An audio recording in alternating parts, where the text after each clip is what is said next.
Footage নিয়ে রাখি। এই ভাইয়া কেমন আছেন? কাজ করতেছি, শোনা দেখা করুন। 5ই আগস্টের পরে আমরা কিন্তু আমি বিশেষ করে একমাত্র খুলনায় ব্যতিক্রমভাবে বিভিন্ন ট্রাফিক পয়েন্টে ইনচার্জ দিয়ে খুব গোছালোভাবে আমরা ট্রাফিক নিয়ন্ত্রণে কাজ করেছি। তো মাঠ পর্যায়ে যে এবং সাধারণ মানুষের সাথে কথা বলে আমাদের যেটা অভিজ্ঞতা যে খুলনায় সবচেয়ে বড় সমস্যা হচ্ছে এখানে ইজি বাইকের হচ্ছে একেবারে অনিয়ন্ত্রিত ইজি বাইক লাইসেন্স ছাড়া শহরের বাইরে থেকে অনেক গাড়ি ঢোকে। তো সেই জায়গা থেকে আমাদের প্রথম অফিসিয়ালি আমাদের প্রথম স্টেপ হচ্ছে যে ইজি বাইক কীভাবে আমাদের নিয়ন্ত্রণে আনা যায়। হচ্ছে সিটি কর্পোরেশন থেকে মাত্র 8000 হচ্ছে যাত্রীবাহী ইজি বাইক এবং 8000 হচ্ছে পণ্যবাহী যাত্রীবাহী এবং 2000 হচ্ছে পণ্যবাহী ইজি বাইক। তো এর বাইরে কিন্তু ইজি বাইক থাকার কথা না।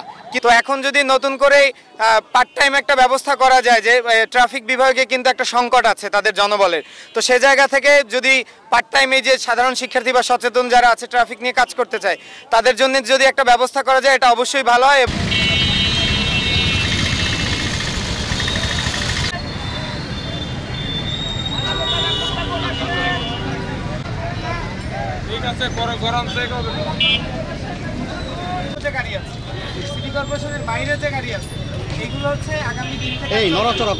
ট্রাফিক আইন যদি সঠিকভাবে প্রয়োগ না করা হয় তাহলে আসলে এরা আইন মানতে চায় না। সেই সাথে আমাদের গাড়ির ড্রাইভার এবং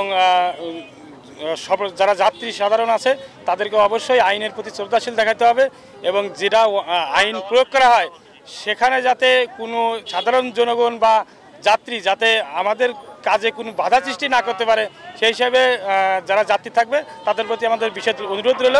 সর্বশেষ আইনই হলো সবচেয়ে প্রয়োগ ওই যানজট নিরসনের প্রধান উপায়।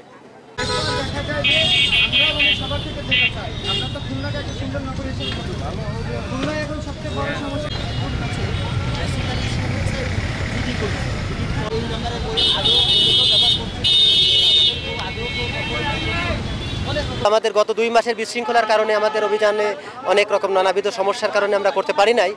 ইতিমধ্যে আপনারা আমাদের খুলনা ইউনিভার্সিটি এবং পুলিশ ডিপার্টমেন্ট ট্রাফিক ডিপার্টমেন্টের সাথে আমাদের যে একটা আলোচনা হয়েছে তার পরিপ্রেক্ষিতে আমরা যে অভিযান পরিচালনা করছি আশা করি এর মাধ্যম দিয়ে আমরা আমাদের ডিপার্টমেন্টের যে নিয়ম এবং শৃঙ্খলাভাবে যে আমাদের লাইসেন্স চলাচলের যে বিধানগুলো আছে সেই অনুযায়ী আমরা ইজি বাইকদের চালাতে সক্ষম হব। অভিযান এবং নিয়ম শৃঙ্খলা অনুযায়ী ট্রাফিক যদি তার দায়িত্ব পালন করে এবং আমরা সিটি কর্পোরেশনও যদি যথাযথভাবে দায়িত্ব পালন করি তাহলে এটা থেকে আমরা নির্ভুল করে দিয়ে সঠিক লাইসেন্সধারী যারা তারা শহরে ইজি বাইক চালাতে পারবে এবং আমরা সে ব্যাপারে আমাদের পদক্ষেপটাও আমরা কার্যকারী পদক্ষেপ গ্রহণ করতে পারবো।